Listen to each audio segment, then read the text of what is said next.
มีหนังแดงแล้วจะกินหนังส่วงมีหนังส่วงแล้วจะกินหนังแดงนกกูไม่แรง Pangalawang katanungan naman po ay Mark Moreno Cantal po, Sakristan ng San Benaventura of Mauban, Quezon. Ano daw po ba ang mga kailangan para maging sakristan or ganap na sakristan?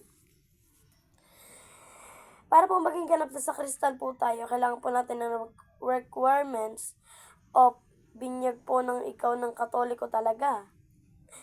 Ano ka na po, ano ko po, parang nag-first communion, and then nagkumpisal, and then birth certificate, and then patunay na pinapayagan ka na magsakristan. And yun lang po ang kaunting mabibigay ko sa inyo. I'm Mark Moreno Alexander po, San Benaventura of Mauban, Quezon.